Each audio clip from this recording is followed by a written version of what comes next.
editor of 31 volumes, as well as almost 270 articles and chapters in books published in 23 languages. She's a busy woman.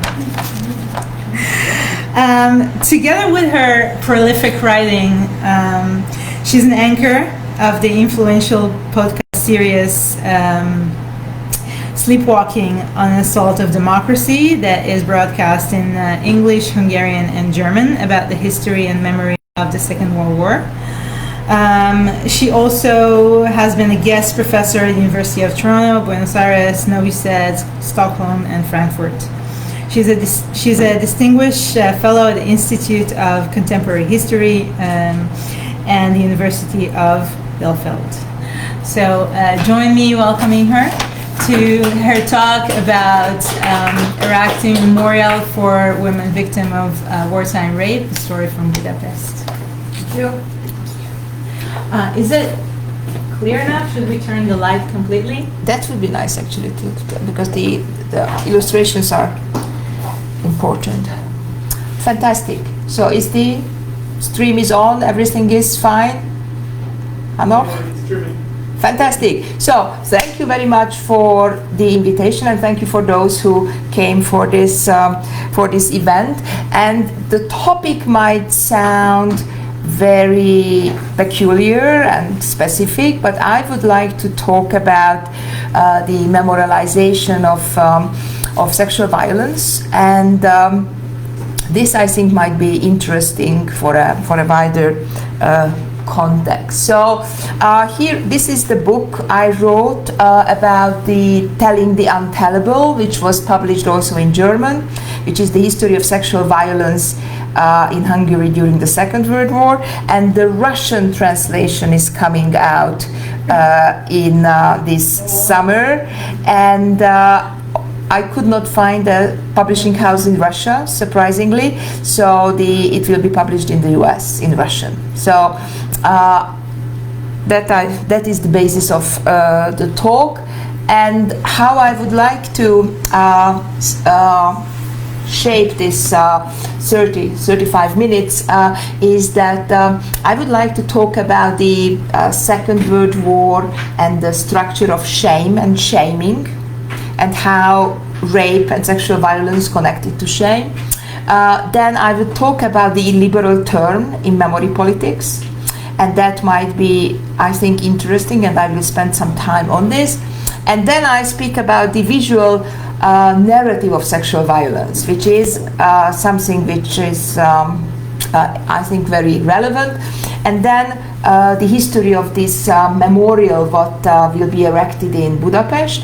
And then I will talk a little bit about the impact of the war against Ukraine on the narrative, right? So that's basically the menu card, and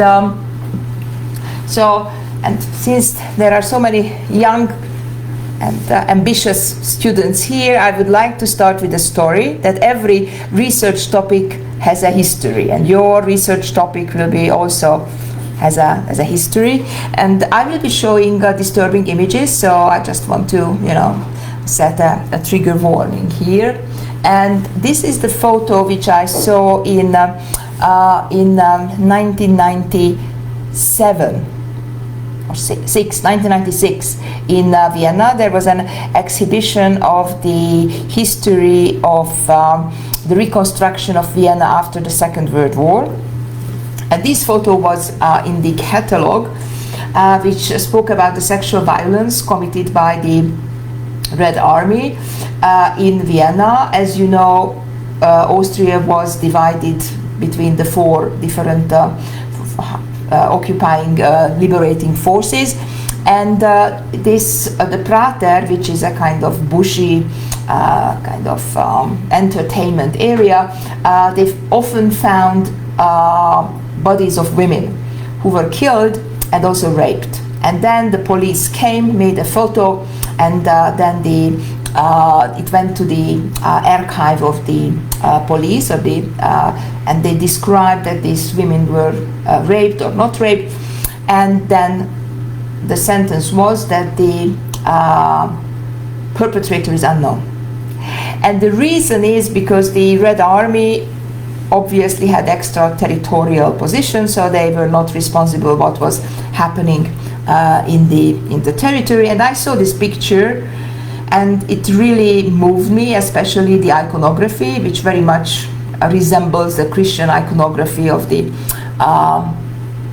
taking Christ from the cross, and also the aesthetics, how the aesthetization of dead bodies actually is present. So I started to work on this topic after I saw this picture, and this is from 1945 in Budapest. And Kalde is the photographer who followed the Red Army from Moscow till Berlin, and he made the famous photo of erecting the Red Army, the red Soviet flag on the Reichstag. You might probably seen that famous photo, and this is the photo he made in Budapest.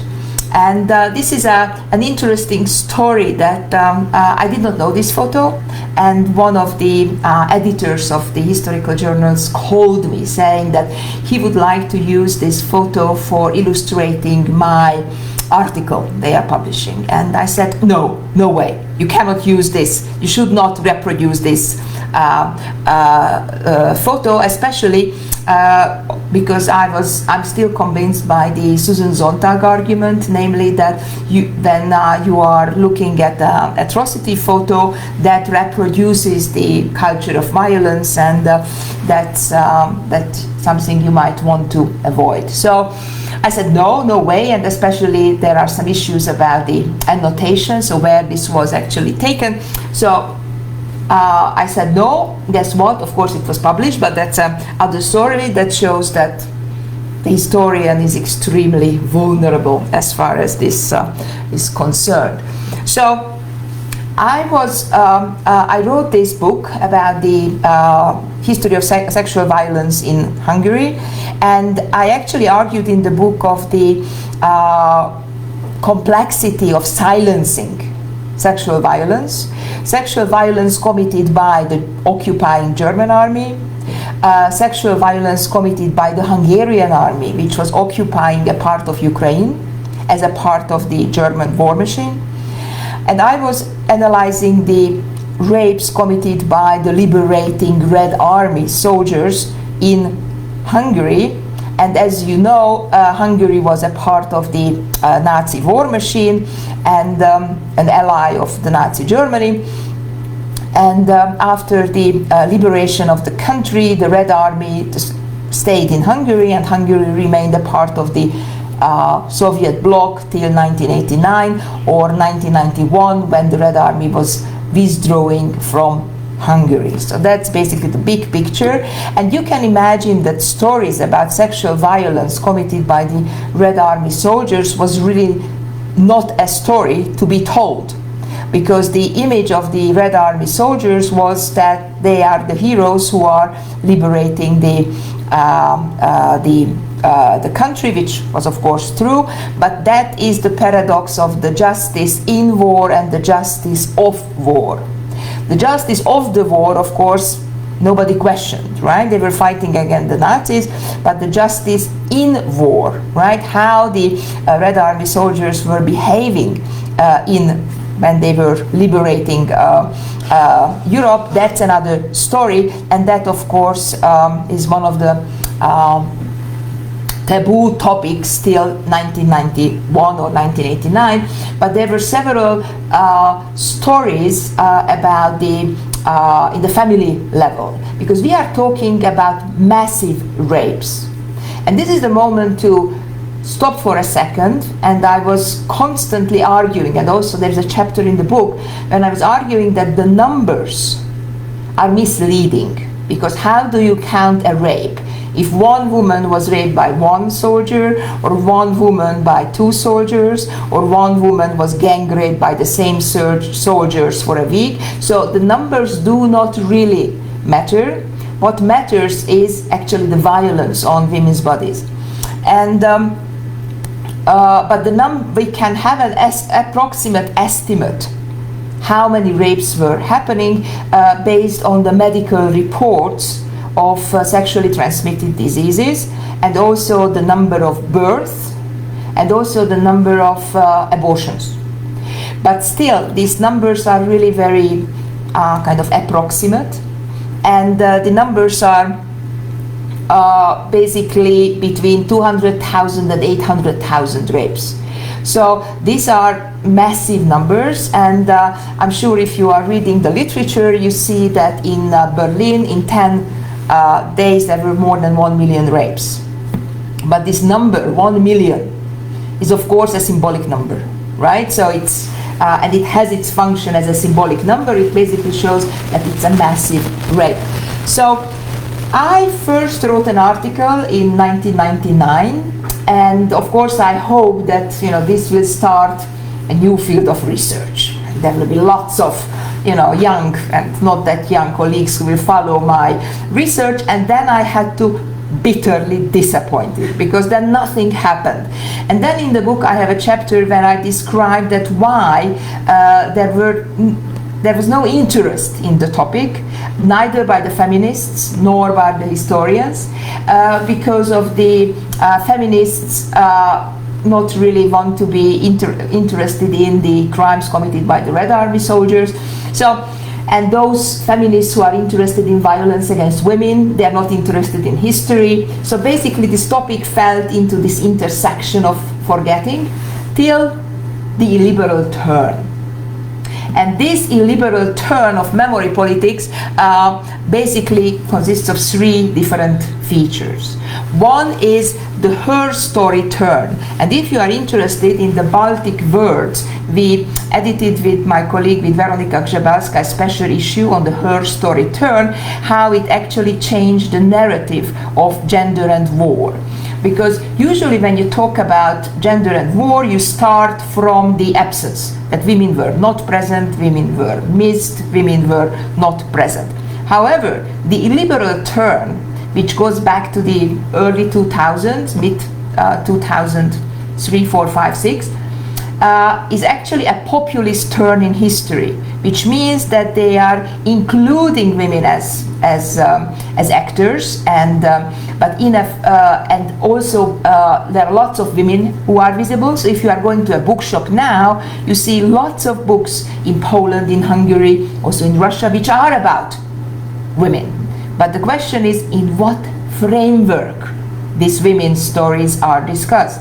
Because mostly in the her story turn, women are victims, women are mothers, women are sacrificing their lives, and they are saving their children. So it is not questioning the structural violence, and they are not questioning militarism as a framework.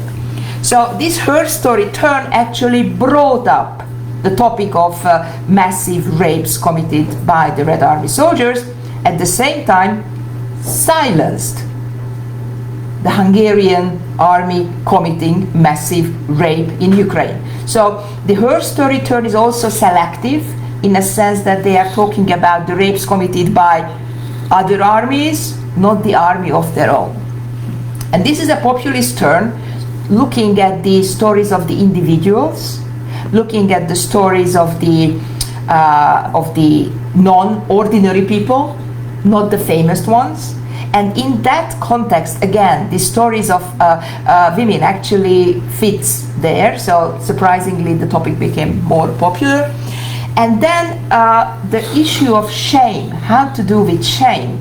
And that is connected to the framework in which the sexual violence is actually discussed, because rape is a weapon of war. We know it from 1975 when Susan Brown Miller wrote this groundbreaking book, and from this point onwards we know that the soldiers are not committing rape because of sexual desire, but because of the sheer power they want to inflict on the bodies of women, and they want to destroy the community to which this particular woman belongs. And interestingly enough, this populist illiberal turn used and appropriated the shame discourse in a way that shame became a source of pride.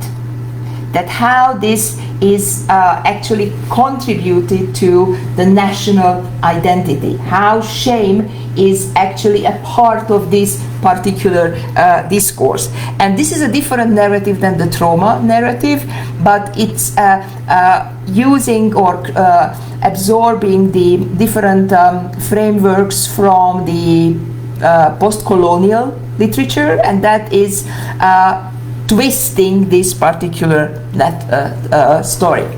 And of course, historians believe that people are reading them. But what was really a turning point in the history of sexual violence is this movie by Fruzina Shkrapsky, The Silenced Shame, which is a part of this illiberal turn. You can find this on YouTube and with subtitles in English and Russian, which is based on interviews. She's not interviewing anybody who was a victim, but people are talking about this shame and how this shame is transformed into martyrdom and suffering.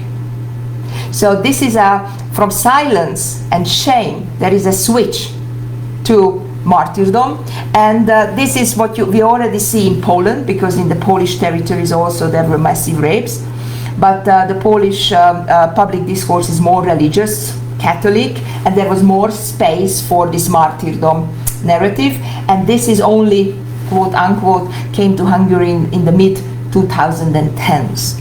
And I was also interviewed as an expert for this film, and every secondary school received a copy from this, and this was broadcasted several times by the public TV.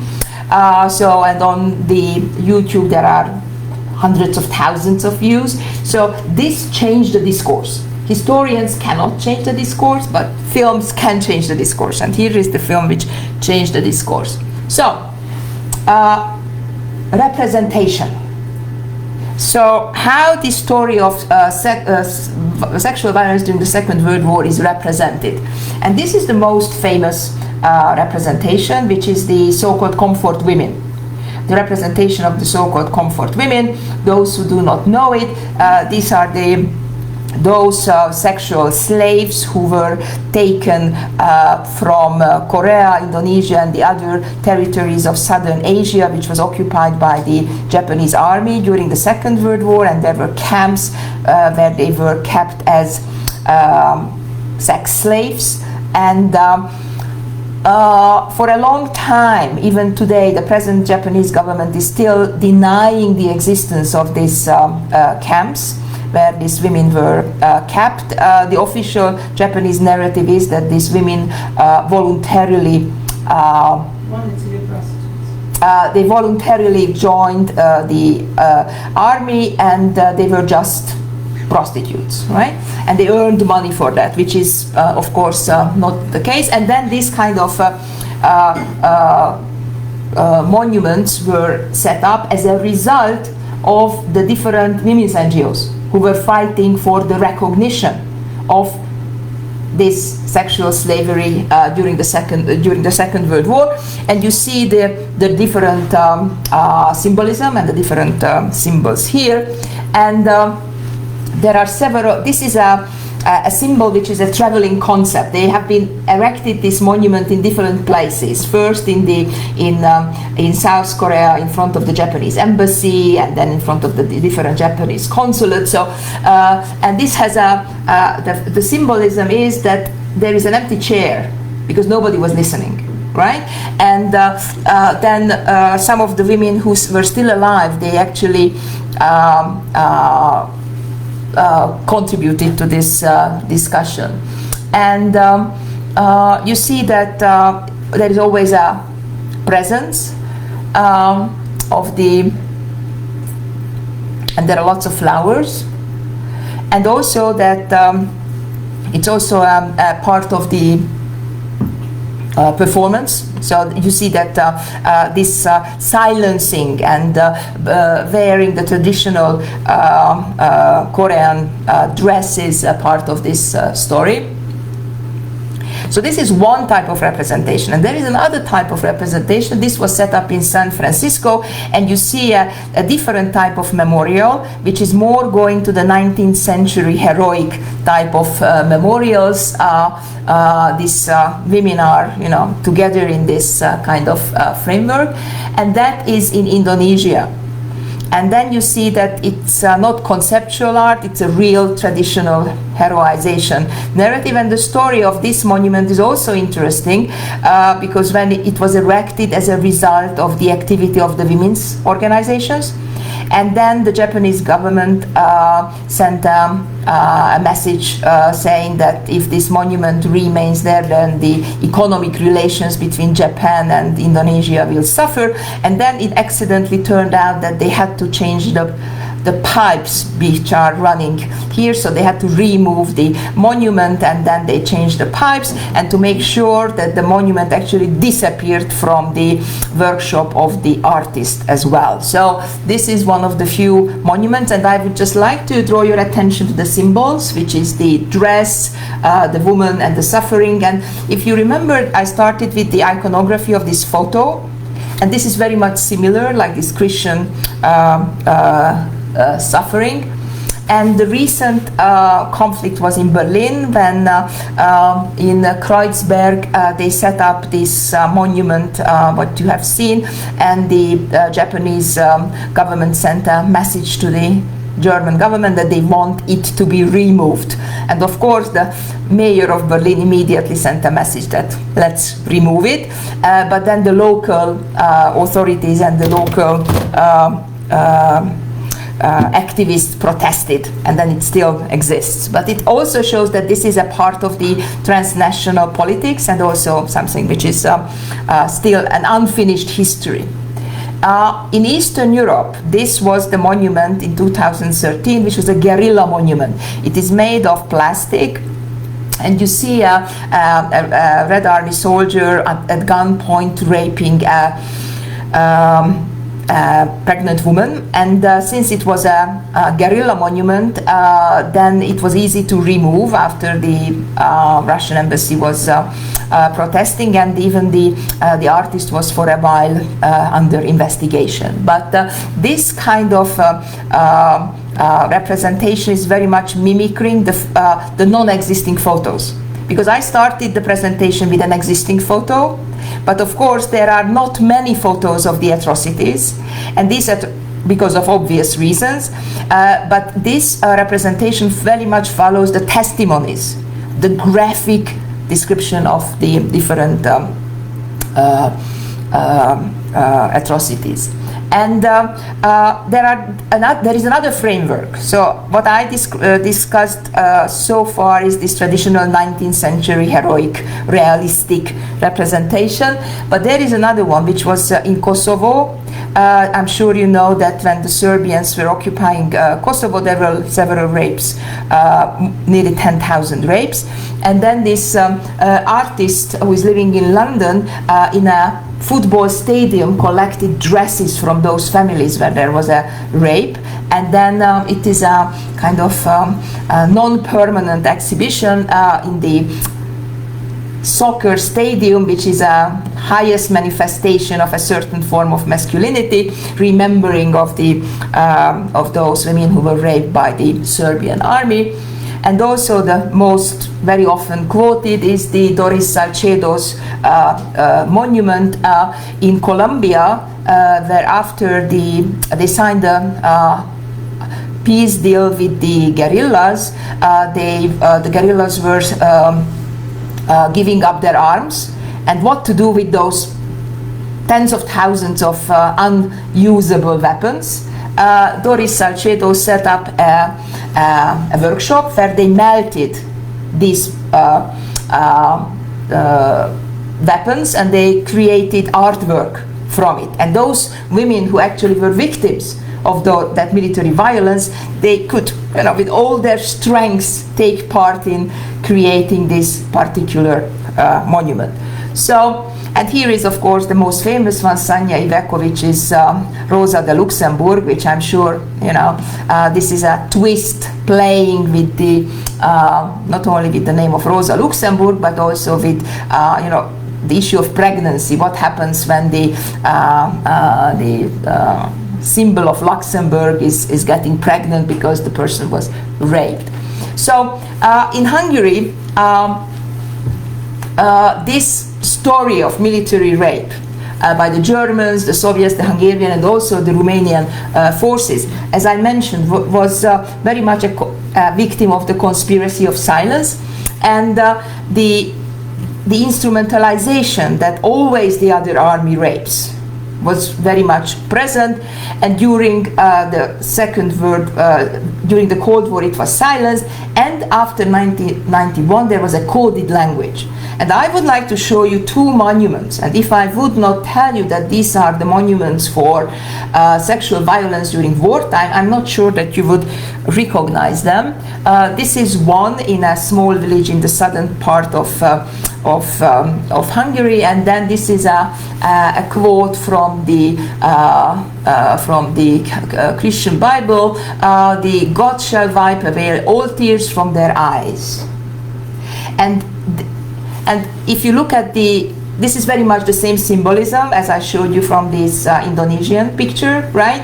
But if I would not tell you that this is a memorial for the sexual violence committed by the Red Army soldiers in Hungary, you wouldn't know that. And that's probably the reason why this could exist till today, unlike the other monuments, which are pretty straightforward. And then there is the other one, which has got here is the other one, and you see all these men who are erecting this monument, the memory of the victims of communist dictatorship and captured refugees, 45-89. And that is also something, a monument which you would not imagine that it's a monument of sexual violence during the Second World War, but if you read the speeches all these men are actually giving, then you would know that this is the case. So, and that's how we arrive to the moment that the municipal of Budapest, which is run by the opposition, they announced a competition, an international competition to erect a monument for the sexual violence during wartime. And I will be showing you there were 37 bids, and I will show you the first six. Which was selected by an international jury headed by James Young, and this was the winning, which is it's a vacant lot, and then you see this kind of wall where you enter, and you have got a space for meditation. The visitors enter a corridor-like space. It can be a place of retreat or mourning, and there is a garden of healing, and there are several texts on the wall. This is the winning bid by 3 female artists. The second place was called Swept Under the Carpet, and this is a garden of herbs, and then in the middle you see the a white kind of dress of a woman, nightgown, showing traces of violence are visible, buried underground beneath a sheet of glass. So you can walk on that nightgown, and you become a witness and look at the different herbs which are growing. The third one was Message in the Battle, and this is designed for the Margaret Island. Buda and Pest are divided by the Danube, and in the center there are 3 islands, but this is the middle one, and this is a column which is emerging and submerging in the water, and this is they are also collecting certain stories what you can put into the battle and then put it into this hole. It's an online stories to be collected. Then those who are getting honorable mentions, the caryatids. So that these figures, the 12 female figures who are from the pantheon in Greece, they are carrying the burden of the rape and violence and suffering. Then the so-called silenced, which is also for the Margaret Island. Then there are small different birds there, and creating figurines of nightingales and the flowers, and it's a garden. And the last one is the broken silence, where an audiovisual memorial of the trees. This is the same spot where the winning beat was, and there is a constant singing, and it is also connected to the moon. So these are the 6 monuments which were submitted. And before I go to there was a journal which, an online journal which created an online survey, popular survey, which is the most popular among the readers. But before we get there, I wanted to ask you that which monument is your favorite? So the first one, who would like to vote for this? Okay. The second one, which is the garden. 1, 2, 3, 4, 5. Okay. The message in the bottle, which is in the, okay, that's 1. The caryatids, none. The silenced, which is this complicated, yeah, and the sound. The sound is, which one? The last one. The last one, the sound, right? The sound one is. Which was your favorite? I have to say that this which is swept under the carpet, this was which won the popular vote here, and the second one was the caryatids, which is the most traditional one. So I just want to underline that here is an interesting paradox, that the jury led by James Young actually chose the piece which was the least popular among the Hungarian voters, right? And also, we are working on this project for more than 2.5 years. I mean, I had the honor to be in this group of experts who were helping this project to happen, and most of us were voting for the second one, as you did. So that's but and there was okay. So that's basically the story, and I just want to summarize the takeaway points, namely that Budapest, the municipality of Budapest, created this bipartisan project in order to try to change the framework of representation. You have seen the different representations, and there is a web page where you can see all the preparatory talks and preparatory lectures, and there is a book which was published, which is luckily read by so many people. But and then there is a jury which actually selected this piece, and when it comes to the popular vote, it is just the opposite. So I just want to underline the limits of intervention, no matter that we have tried to set up lots of spaces of interaction and consultation. These frameworks of representation extremely difficult to change, and that the caryatids are the second most popular one, which is this, that actually shows that these frameworks of remembering are very difficult to change. And the last section of the talk is about this new framework, and this is of course connected to the war when Russia occupied parts of Ukraine, and there is a paradigm change now as far as women's participation in the war is concerned. And I'm sure you follow that in the Ukrainian army 30% are women who are fighting in the army as recruits, and also that it's questions the previously existing framework of militarism means bad. It's a sexist framework. There is no space for women in that particular framework, and this war actually questioned that framework. We see this 23-year-old Italian pilot who is a volunteer in this international brigade, which was invited by President Zelensky to come and to fight against Russia. And also I started with this very Christian image of the woman who was raped by the Red Army soldiers, but this is also a very Christian image of how the different representations are actually gendered.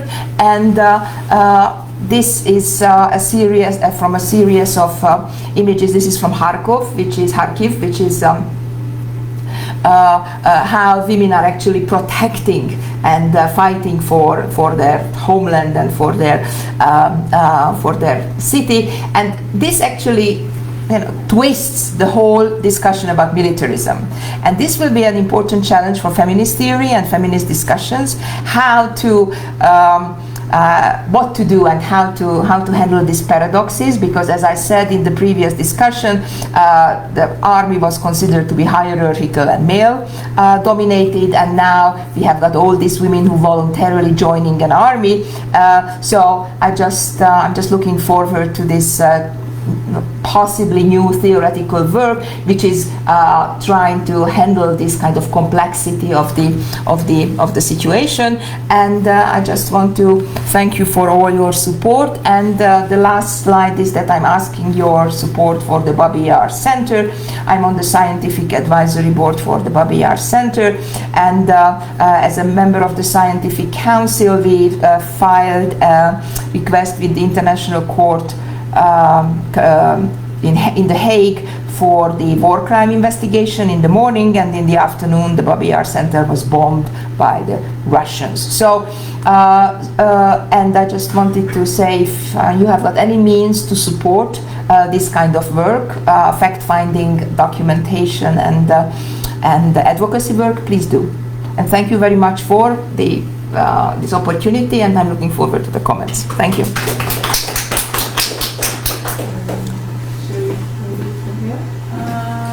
No, I think if we wanted to be properly recorded, so better from there. So Professor Vienitzki-Srussi from the Department of Anthropology and Sociology here at the University, and of course the head of the German Institute, was gracious enough to willing to be offering some comments. Not gracious, honored to do that. Honored. Okay. And happy. And happy.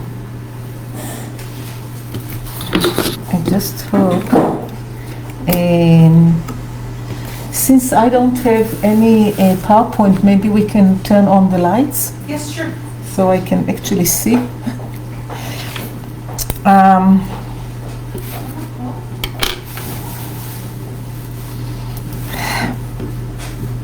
Thank you. First of all, I want to say that I truly enjoyed reading your short piece. It's very hard to use the word enjoy when you read this stuff, but working on collective memory for more years than I'm willing to admit, and and writing on traumas and doing all these sorts of stuff, we actually sort of enjoy reading. Now, it's truly a great honor for me to respond to Andrea's talk.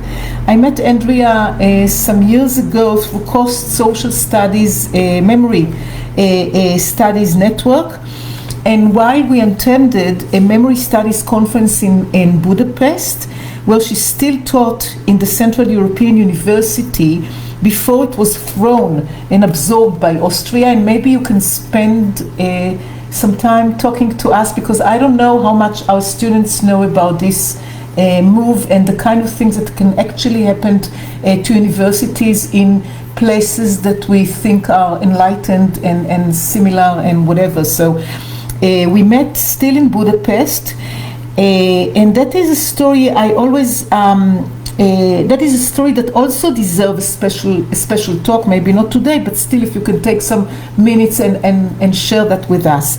I remember that you led us during one of the evenings, you took the group to an alternative mnemonic tour in Budapest, and we had a chance, we met through you, we met some protesters sitting in the square. So I wonder where they are now.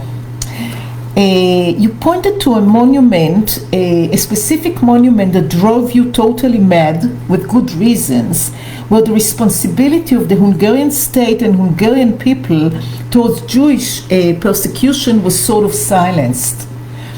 Now, it seems that at the moment you're a bit more optimistic, at least where memory politics is concerned. And later on, I would like also to ask you, or I can already say it, I would like to know what are the chances that this monument is actually going to be built in light of the election, the recent election, and what is the government take of this, and what are the degrees of freedom that operate and plays in that. After years of global silence regarding sexual violence in wars and their aftermath, the notion of comfort women is probably the most known one, but certainly not the only one. Finally, there is something that starts to look like breaking silence and acknowledging past atrocities in the field of military sexual violence. So first, thank you, Andrea, for a great talk and for being involved in this really, really important project. You try to explain the structure and culture that sort of enable Hungary in the paper that I read, and you brought all those visuals, so maybe together it's sort of complementary.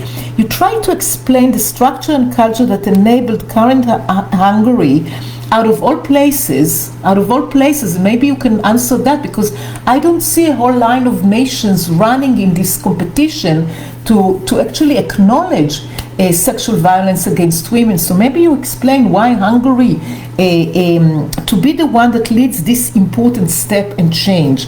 While I totally agree with your analysis and take of this phenomena, and share your hope that within a reasonable time an actual monument will be erected in Budapest. No less important is that I hope that nothing similar to James Young, who was the chair of your committee, was sort of a fear, or expressed his fear when there was a debate about the commemoration to the Holocaust in Berlin. He wrote that he was afraid that following the erection of the very, very huge memorial, the memorial for the murdered Jews in Berlin, that I don't know how many of you have been to Berlin. You will be. If you live here and you are under 30, you will be in Berlin, at least for a short visit. So you'll go and you'll see a huge and a very important memorial. And when James Young writes about it, he sort of expressed his fear that once a monument is erected, we'll sort of get an excuse not to remember anything, because the role of the monument is now remembering for us. So I wonder if you know if there are any educational programs or something that was planned to be built around the monument. In other words, we don't want a monument that will take the burden of commemoration away from us so we can forget and go on with our life. We want to see ample educational practices taking place around the monument and elsewhere. And this brings me to my first point. Well, I think that joining forces and collaboration with the other side, in your case, when you mentioned in the paper that I read, you mentioned that there was a need to compromise with the conservative side of the political spectrum in Hungary in order to get to this very, very important point. And you mentioned that, so the monument can be shared by many, is certainly an important step, but it carries a price that needs to be acknowledged. Often, when conflictual societies wish to cope with their difficult past, and this is certainly a difficult past, certainly for Hungarian. It's one thing to acknowledge Russian atrocities or Ukrainian atrocities or other people or Japanese atrocities. It's a totally different game, of course, to acknowledge your own atrocities. But sometimes when conflictual societies wish to cope with their difficult past and embarrassing histories, they would give up on some specificities of the story, so people who share different views of the past can share space and time and text. That is the case with the Vietnam Veterans Memorial in Washington, D.C., and that is the case with the gravesite of a Prime Minister Rabin in Mount Herzl. Sometimes in the name of a bridge that bring divided constituencies together, specific stories, or more accurately, specific perpetrators are being removed from the memorial, the text and the context suggested. And you showed a couple of at least two examples during your talk today, where actually if you won't tell us that this is the aim of the monument, we won't be able to guess.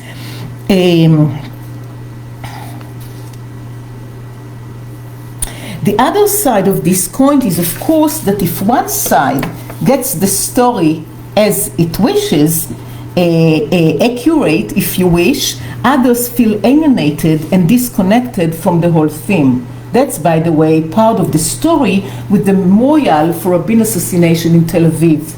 So when we sort of compare between the gravesite that says absolutely nothing and the memorial that says something, it also sort of project the status of Israeli society vis-a-vis that event. I don't know much about gender inequality in Hungary, but looking around makes me feel pretty safe to bring up my second point. For many years, Women's Day, at least in Israel, projected battered women. Everybody was moved and everybody was in tears and said the right thing. We should not let this horrific phenomena continue. Violent men should be put behind bars. We all sympathize and empathize, etc. All the right things were said.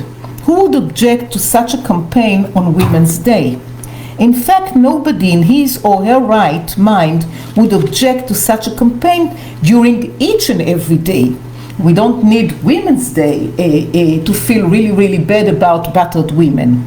While I know that this is very important to stop violence against women or any other helpless creature, I also know that it is relatively easy to gather and feel solidarity when violence against women is portrayed. What is less welcome and harder to gather consensus around, and thus less dealt with, is the demand to stop discrimination against women in the workplace, to share positions of power in a more egalitarian way, and hence less chauvinistic atmosphere at different institutions. So building a monument where rape is condemned is of course welcomed and important and crucial and critical, and I'm not underestimating its importance. But if behind it nothing is done regarding gender equality, we may wish to question its role in the continuation or discontinuation of present discrimination. That's I have a couple of I have one more point that was raised during your talk, and that will be my last point, and then maybe we can open up for your questions and your comments. I found it really, really interesting and sort of new, erecting monuments as part of relations between different nations. Putting a monument in front of the Japanese embassy is something that I don't remember where I've seen it before. I remember that when the issue of commemorating Pearl Harbor came up in America, they made sure that Japanese tourists won't feel alienated. So they made it enough vague in ways that even Japanese tourists could come and reflect. Nobody told them what to reflect about, but they could come and reflect. And I wonder about the role at the moment, and when we speak about traveling memories, and when we speak about transnational memories, what is the role of those monuments located against national symbols in places outside of those countries? And here, of course, comes questions: which country can protest or raise its voice against another country's atrocities? And I will leave the rest of the time for your comments, questions, and thank you so much for coming to visit us in these trying times. Thank you.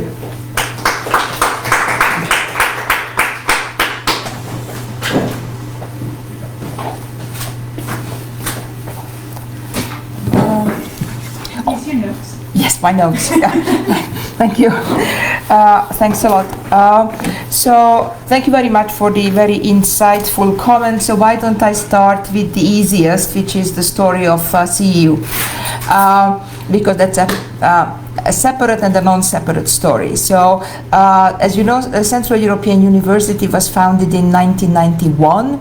It had several campuses in Prague, in Warsaw, and in Budapest. And then the center was in Budapest, and that's when we had the honor to have you when we organized this transnational memory conference. And the CEU is a graduate school, so it has got MA and PhD programs. And then the Hungarian government changed the higher educational law and formed it in a way that, or shaped it in a way that for CEU it was impossible to continue its activity in Hungary because CEU is like the American university in Cairo or in Lebanon or in other places, namely that it doesn't have a home campus. So it is a campus of its own, right? And and therefore there were several options, and then CEU decided to move to Austria, which is like a 2.5-hour train ride from Budapest, so it's not a big distance, but moving during the academic year, moving during COVID, like 400 faculty and like and staff moving from one country to another with family, that was really not ideal. So I mean, I have to say this was really trying for everybody, but Austria accepted us with open arms. So I was, let me stress how grateful we are for getting this acknowledgement. And then the programs now are accredited in Austria and in the US. So, and then we also have undergraduate programs, because otherwise the Austrian accreditation would not have been possible. So we have got 3 undergraduate programs to the MA and PhD programs. But this is still a tiny university with like 1,200 students. So if you follow the international news, it looks like it's a huge thing. It's tiny, but I just would like to thanks for those who supported us during those days and went to demonstrations and signed the different petitions, and we have lost. Things happen that we lost. And also that this is the second university in exile. The first one was from Minsk, Belarus, the European Humanities University, which was forced by Lukashenko out to Vilnius, Lithuania. And this is the second university. And but I have to share the good news with you that never ever had we so many applicants like this year to the university, because thanks to the unwanted international attention, even the most far away parts of the world know that CEU exists, CEU is fantastic. So in a sense, this is the good publicity. Yeah. Any publicity is a good publicity, yeah. So that's it, and thanks for bringing this up. As far as this memorable tour in Budapest is concerned, indeed that was the monument of the German occupation, which was parachuted during night secretly by the government, and there was a protest by the different Jewish organizations and individuals, and they founded NGOs in order to protest against that particular monument, because this is in the kind of symbolic space in the center of the city, and it's I'm not speaking about the aesthetics of the monument, but the context is that the German occupation was affecting every citizen the same way, and the Germans are responsible for the Second World War, and also for the killing of 600,000 Hungarian Jews. So, and this is a whitewashing of the Hungarian responsibility and collaboration. And there were several activists who were who staged a kind of demonstration against this monument, setting up these white plastic chairs, which called the Living Memorial, and they are telling stories and family stories around. And this monument still exists, and they set up a counter memorial, putting up the evidence and photos and stories which are actually telling a totally different story than this 19th century type of heroic monument is saying. And when we planned this monument, or rather memorial, we were actually we had this story as a bad example, but we wanted to avoid by any cost. The municipal of Budapest is in the hands of the opposition, so I think that after this international jury decision, they will be putting this monument, the winning monument, into place for 2023 before the elections. And now this is to move to the insightful questions you asked. And why do we erect memorials? What are the expectations? What are the hopes? And I mentioned in the talk that this had been a 3-year-long process till we actually ended up with these 6 memorials, and this started with lecture series, with collecting family stories. So there was a communication with the different communities, but you have to know, as in every society, the Budapest, which is in the hands of the opposition, we managed to have this bipartisan community to work for the monument, but there was always this cautious, taking a kind of space from this memorial, partly because of the topic, partly because of this unusual collaboration. Because it's fine to hate your enemy, but working with your opponent is something which is unusual, and it's not a part of the present political discourse. So I'm extremely proud to be a part of this kind of experiment, how to do this. And I'm not saying that we were perfect, but we tried.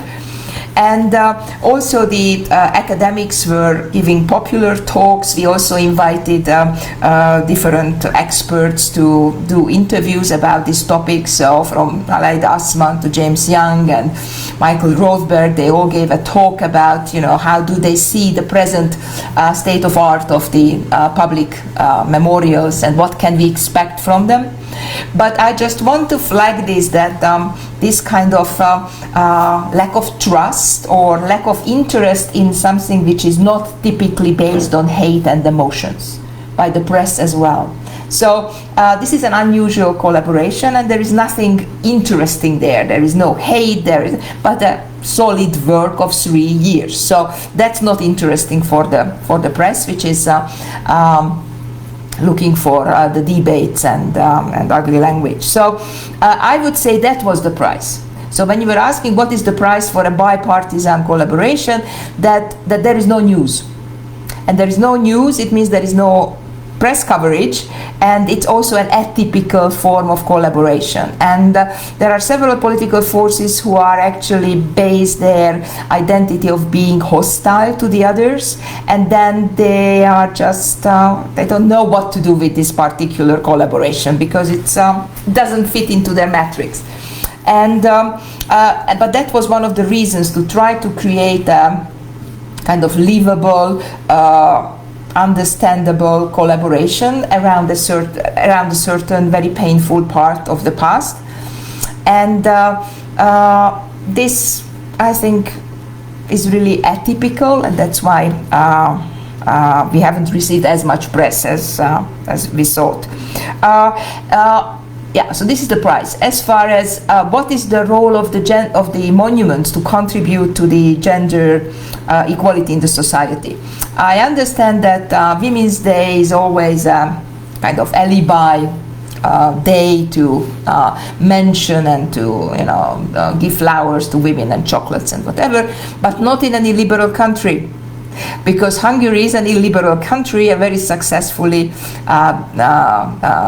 run illiberal country, and the Women's Day is not about equality. The Women's Day is about the dignity of women and celebrating that they are mothers and they are giving up their careers to take care of the family. So it's a very different discourse. So your concerns about the Women's Day being a kind of beauty patch or a kind of alibi activity, or just ticking the box that this has been, is not the case anymore.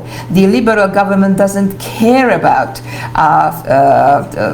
kind of meta compliance with the expectations of the liberal or neoliberal world. They have got their own narrative and their own discourse, which actually, as we see in the recent election, actually supported by lots of women. So here we have got a paradox, I think, that as far as the voters are concerned, 46% of the female voters definitely voted for the liberal government because of a different discourse. Because the liberal government is not saying that the women are victims of violence. They are not saying that women should have work-life balance. No, women should accept that the career comes second because their main duty is to produce children. And of course, if they choose to, they can have a part-time or some, but they should not be too ambitious because that's not good. So in a sense, the liberal discussion about the role of women is very different than the traditional human rights-based discussion, and therefore this issue about the 8th of March actually is really very painful, because the exhibition where the announcement of the results of this exhibition was happening, this was on the 8th of March, and the mayor of Budapest did not come for this. Although he is an oppositional mayor, but he did not come, and the deputy mayor was opening this exhibition. Although this was a missed chance that the mayor of Budapest could have said something interesting, but this was a missed opportunity, together with lots of other missed opportunities by the opposition during this election campaign. Yes. So I would not say, I think that I think I responded to all comments, but the comment which remained with me is thinking about the price we are paying for collaborating, for bipartisan participation, and I think that we somehow managed to create a joint narrative, but if you look at the results and the popular results, you see that this is not easy. So the contradiction remained there, in a sense that the professional jury's decision and also the popular vote, they are very different. But still, I think that the space what this bid created is exceptional and really interesting. Yeah, and why is not in other countries? Why is not in other countries? I have to say, and that this was a very unique configuration or intersection of different activities. That the film I already mentioned, which really changed the discussion about the sexual violence during wartime, my humble contribution that I was pushing like hell, and then the different and the municipal of Budapest, which was also very open to create an alternative memory project. And also that by now there are several new historians who are also started to work on history of sexual violence. So what I hoped in 1996 actually by 2022 became a reality, because now the local researchers started interviewing projects and they started to dig for the archives for the documents and reports about the Red Army liberating that particular territory. So there is this 20 years gap, right? That now it is happening what I hoped will be happening in 1991, and that is what Vanzina calls the floating gap, right? So there is always a floating gap, what is remembered and what is not remembered. And in 1999, this gap was somewhere else. But now this gap is coming to a place where historians, artists, literary scholars, politicians are actually want to talk about this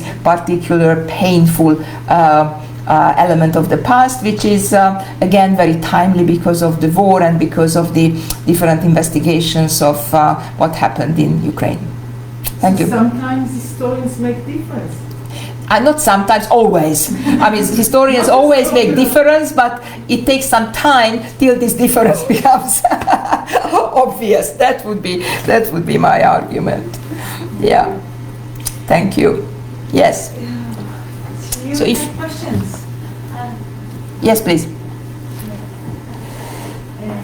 Since we're already talking about how historians can make a difference, I wonder if this kind of discourse, which you actually describe like kind of a social process in Budapest, affect the current discourse regarding to sexual abuse or sexual violence in Budapest and in Hungary, or is it discussed like happening in a really different sphere of military sphere? That's a very good point. So if you compare it with the memory of the so-called comfort women, then you see that those women NGOs which were active in the field of sexual violence, now they were those who were active in the field of sexual violence then. This is not the case now in Hungary. There are very few NGOs which are working on the field of sexual violence, and they are mostly doing hotlines, and they don't have energy and capacity to have any kind of historical work. So this link between the past and the present hasn't been set up, and what Cynthia Enloe calls the continuity of violence is basically remain undetected. But hopefully this kind of artwork is contributing to understanding this kind of continuity.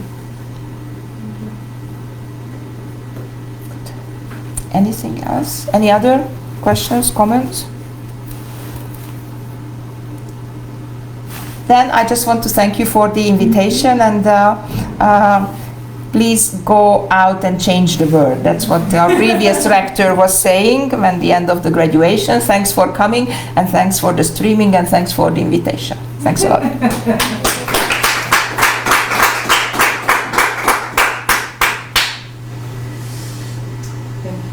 Thank you.